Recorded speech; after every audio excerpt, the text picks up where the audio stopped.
아유, 안녕하십니까. 예. 야, 반갑습니다. 이쪽으로 오시죠. 안녕하세요. 예. 예, 안녕하세요. 예. 예, 안녕하세요. 예. 예. 반갑습니다. 저 이렇게 웃으시는 모습 거의 처음 뵙는 것 같아서. 아니, 그렇습니까? 네.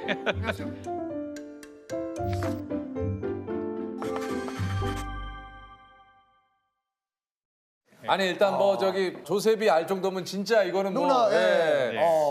우리나라 사법사상 최장 기간 8년간 소년 재판을 맡은 호통 판사 우리 천정호 판사님입니다. 예. 반갑습니다. 반갑습니다. 예. 2020년 어린이날 유공자 포상식에서 옥저 근정 훈장, 공무원으로서 공적이 뚜렷한 사람에게 수여하는 훈장. 이거 굉장히 좀 명예로운 훈장이네요. 그렇습니다. 예. 축하드립니다 일단. 예. 이게 모든 것이 저와 함께 해준 아이들 덕분이 아닌가 그렇게 생각합니다. 듣고 보니 또 좀 약간 아이러니하긴 하지만 예, 그분들 덕택에 네네. 이 훈장을 받으실 수 있었던 거죠. 이게 그 천 판사님 하면 아무래도 이게 이제 제일 화제가 좀 많이 됐었죠. 한 방송에서 이제 선처를 바라는 가해 학생들에게 호통을 친 모습이 네, 맞습니다. 나는 테러리스트가 아니다. 대한민국 독립군 대장이다. 판사가 오죽했으면 호통을 치겠습니까? 채통도 없이. 소년 재판이 그 당시에 아이 한 명에 그 할애되는 시간이 평균 잡아보니까 3분밖에 안 돼요. 3분이요? 네. 그러면 그 그냥 짧은 시간에 다 판결을 내리죠. 예, 너무 이제 사건이 많아서 아이들이 3분의 그 재판을 받고 집으로 돌아가게 되면 이 법정에 대해서 경각심을 못 가질 수가 있을 것 같아서 일본 같은 경우에는 한 건에 1시간 하던데 우리는 그 3분을 가지고 어떻게 활용할까 하는 마음에 이제 아이들이 다시는 법정에 서지 말기를 바라는 마음에서 이제 호통을 친 거죠. 네. 처분은 이렇게 사실 이제 형법보다는 소년법이 기본적으로 가볍게 처벌할 수 있도록 그렇죠, 그렇게 돼 있지 그렇죠. 않습니까? 그 가벼운 처벌을 하는데 이 경각심마저 못 가지고 간다면 맞아요. 다시 법정에 설 가능성이 높거든요. 맞습니다. 맞습니다. 제가 3년 동안 그 제 법정에 5번 선 아이도 있거든요. 어우, 그러니까 이제 사회가 너희들에게 얼마나 이렇게 관용을 베풀고 있는지를 알기를 이걸 좀 바라는 알길 마음에서 바랐어요. 호통을 치고 다시 오면 그 엄한 처벌을 하겠다고 이제 경고를 내리는 거죠. 예. 이게 이 법정이 울음바다가 되는 경우도 굉장히 좀 네, 제 법정은 그 호통 치는 것도 있지만 일부러 울립니다. 왜요? 예, 대부분이 제 법정에서는 아이들은 그 결손 가정 아이들이 너무나 많습니다. 예를 들어서 슈퍼에서 담배를 훔쳤는데요. 부모님이 계시면 그 피해 변상하고 마무리가 될 일이 마무리되지 않습니까? 그러지 못한 아이를 법정에 있으니까 많은 아이들이 이제 결손 저소득층 가정 아이들이에요. 그 부모님들은 뭐 일자리 찾아서 전국 흩어져 있고 그러다가 이제 아이들이 재판을 받는다면 어떻게든 소식을 듣고 아이의 선처를 바라는 마음에서 법정에 서게 됩니다. 진짜 몇 년 만에 처음 보는 어머니 아버지도 계시고요. 그 부모님들을 꿀안채 가지고 아이한테 미안하다 용서를 하고 그런 식으로 이제 화해를 시키고 이제 재비행을 어떻게든 막아보려고 하는 거죠. 예. 사실 제가 이제 부산에서 아주 가난한 동네 그냥 말로 이제 딸동네에서 자랐습니다. 예.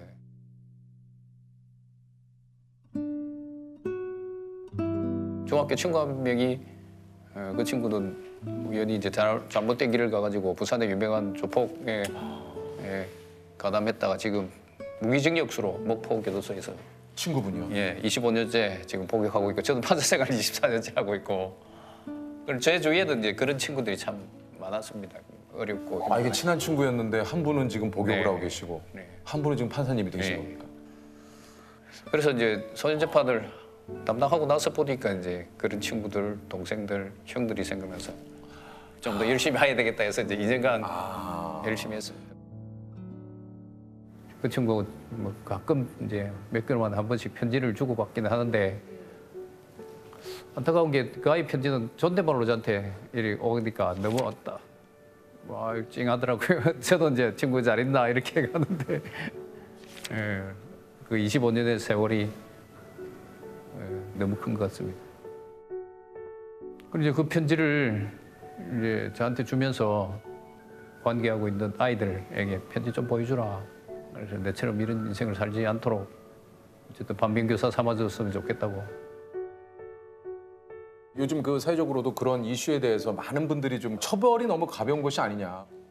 이게 네. 좀 엄중한 처벌, 법을 좀 더 강화를 해서 네. 이게 좀 그거에 대한 책임을 확실하게 좀 물어야 되지 않느냐 이런 얘기도 좀 많이 있잖아요. 예, 그래서 저는 이제 아까 말씀드렸듯이 소년법은 형법보다는 가볍게 처벌하도록 되어 있기 때문에 저는 그 정신을 살리되 어느 소년 판사님보다 저는 엄하게 하거든요. 그래서 제가 그 소년 보호 처분 중에 가장 무거운 처분이 10호 처분입니다. 10호 처분은 뭡니까? 예, 그 소년은 2년간은 예, 그게 10호 처분이라고 예, 하는 거고. 예.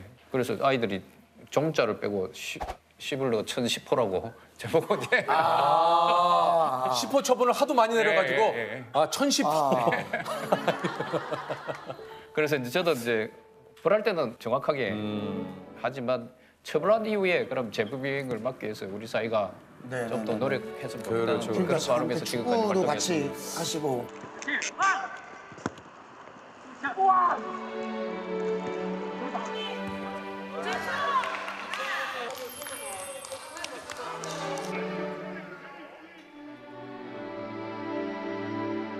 피해자 보호 같은 경우에도 저희들이 법적으로 할 수 있는 한계는 분명히 있는데 부산 여중 폭행 사건에서 그 피해자가 제가 아직도 교류를 하고 있거든요. 그렇습니까? 예.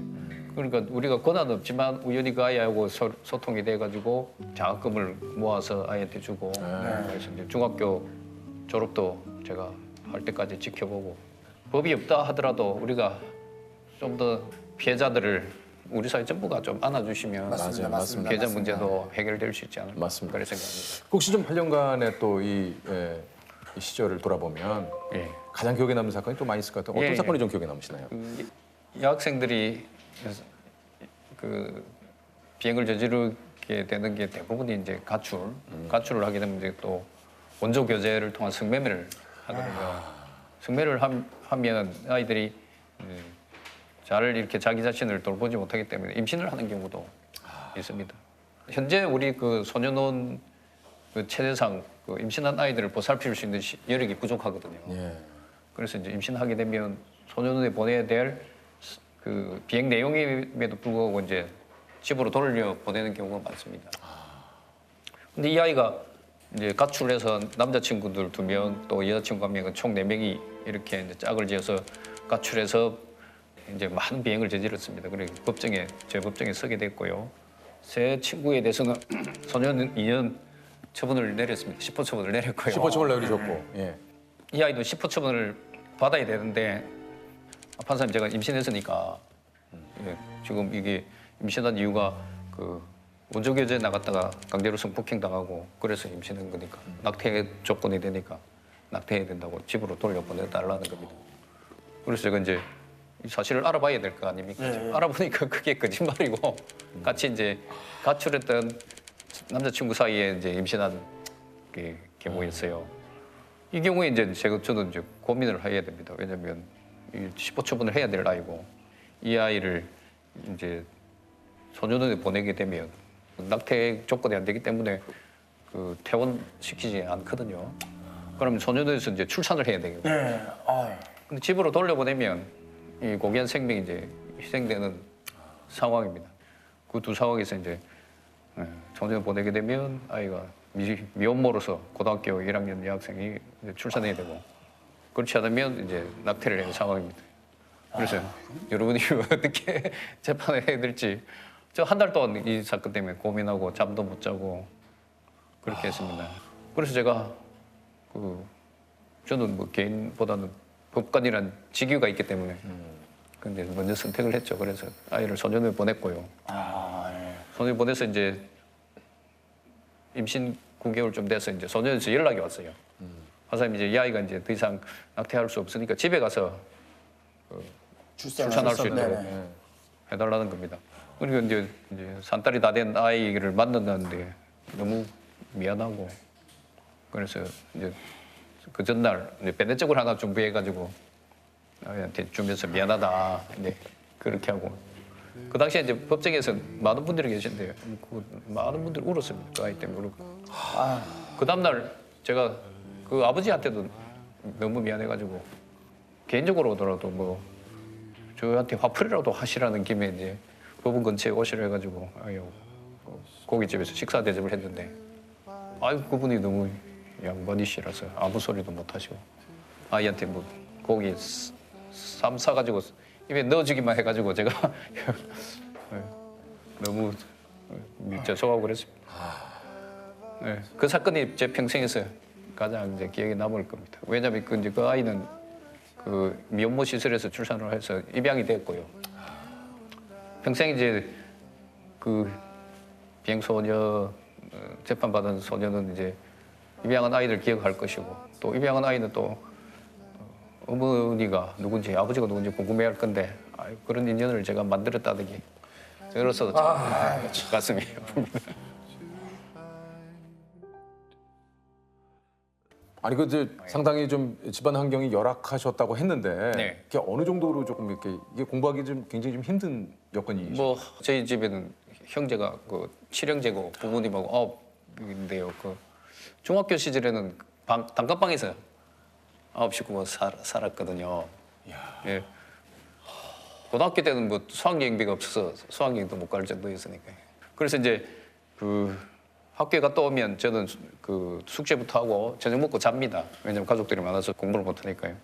그래서 이제 가족들이 다 주무시는 새벽 1~2시에 일어나서 이제 딱 요거만 상 피워놓고 밤새면서 공부하고 이제 그렇게 이제 저는 살아왔습니다. 아니 근데 저기 졸립지 않아요? 졸립죠. 예. 그렇지만 이제 일찍 와서 정리 다 해놓고 일찍 자면 되니까 지금도 그런 습관이 돼서 보통 9시 되면 지침을 합니다. 야 근데 새벽 1시에 일어나가지고 이게- 그거 잠이 와, 누가 시키는 게 아니라 본인이 스스로 어떻게 그거를 이렇게 선택을 그 어떻게 그걸 견뎌내셨을까요? 가난 속에서 그냥 좌절하기는 그렇고 그냥 조금씩 공부하니까 성적은 오르고 그러다 보니까 뭔가 미래의 꿈이 하나하나 쌓여져 간다. 그러면 고시는 몇 번 만에 패스하셨어요? 고시는 7번 떨어지고 8번. 정말요? 고시도 진짜 어려. 진짜 말 그대로 78이네요. 빨리 했죠. 예. 아니 저는 공부를 그렇게 하셨다 그래갖고 한 1차 만에 합격하실 줄 알았는데 제가 뭐 그렇게 탁월한 사람이 아니라서. 그 판사가 딱 되셨을 때는 좀 기분이 어떠시던가요? 판사를 됐을 때는 좋았습니다. 예비 판사 제도가 우리 때부터 원래 시행되기로 돼 있었는데 사정이 생겨가지고 그 다음에로 연기되고 판사를 전년도 판사들에 비해 2배 뽑았습니다. 96년도 기준으로 했으면 제가 판사 될 성적이 안 되고 또 그런 이제 역사적 상황에서 판사가 돼서 너무 감사했죠. 그또 지난 해보다 2배를 뽑았어요. 네. 아직도 선임재판은 또 판사들 세계에서도 뭐 특별히 선호하거나 하는 것은 아닙니다. 왜냐하면 한 20년 정도 근무하면 변호사로 나가는 경우가 많습니다. 변호사 활동을 함에 있어서 소년보호 처분 경력은 전혀 도움이 안 되거든요. 왜냐하면 이 비행을 저지른 아이들의 가정 형편이 어려워서 변호사 선임을 하는 경우가 1%도 채 안 됩니다. 퇴직했을 때 소년재판 전문 이러면 소위 말해서 이제 영업에 도움이 안 되는 거죠. 처음에 소년재판을 하고 나서 아이들 상황이 너무 심각했고 우리 사회가 이 아이들을 너무 방치하고 또 버리고 있다는 생각을 많이 했습니다. 원래 예상은 2014년도 그 정도 되면 이제 퇴직할 예정이었는데 그게 이제 이 위기 청소년들 처우 개선을 위해서 8년 동안 노력하는 덕택에 여기까지 왔습니다. 저는 그냥 정년까지 국민들께서 주신 이 판사라는 권한을 잘 사용하다가 뭐 퇴직하고 싶고요. 그 다음에 기회가 되는 대로 한사회 이제 구성원으로서 이 비행 청소년들 재비행을 막아서 우리 사회에 좋은 구성원들 많이 조금이라도 더 배출하고 싶은 마음뿐입니다. 아니 오늘 저 그 공통 질문 한번 좀 드려볼까요? 네, 혹시 판사님이 가치를 두는 헌법 조항은 혹시 뭐 있으십니까? 내가 가장 좀 가치를 두는. 예, 그 10조에 보면 인간으로서 존엄과 가치를 가진다. 그 규정이 있습니다. 그 규정을 가장 좋아합니다. 아까 똑같이 얘기하셨어요. 네, 진짜. 아까 그저 우리 박인환 예, 전 대법관님께서도 그 얘기를 똑같은 얘기해줬어요. 국가는 결국 이제 인간을 어떻게 정당하게 대우할 것이냐 정의의 문제를 다루기 때문에 그 정당한 대우를 하는 최선의 길은 그 인간의 존엄을 존중하고 그 가치를 우리가 제대로 평가해 주는 데 있지 않을까 그런 참 생각. 그 한 줄에 많은 것이 담겨 있는데. 진짜. 아니 뭐 끝으로 좀 뭐 하시고 싶은 얘기 없으십니까? 그 비행 청소년들이 그 이제 비행을 저지르게 된 환경적인 원인이라든지 내면적인 원인들이 많은데 비행이나 범죄의 결과만을 보시고 아이들에 대해서 그 결과에 대한 처벌을 요구 많이 하셨습니다. 그런데 어른들의 경우에는 그렇게 접근해도 됩니다만은 아이들은 살아온 날보다 살아가야 될 날이 많기 때문에 이런 나이에 전과자라는 낙인을 찍어버리면 그 아이 인생도 문제가 되겠지만 우리 사회 전체의 건강한 구성원이 줄어들 수밖에 없습니다.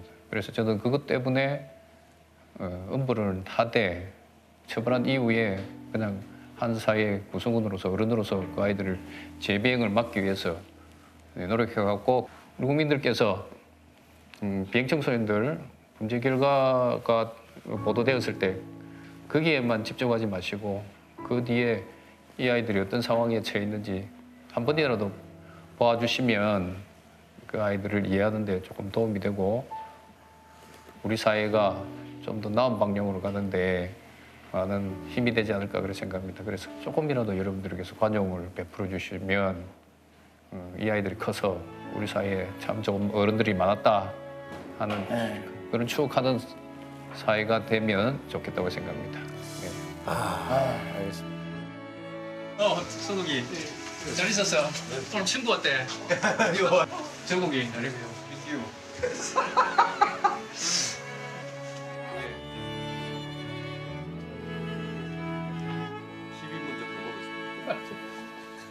잘 지내라? 네. 네, 쑥스럽지? 예. 그 지금 새벽 1시에 예.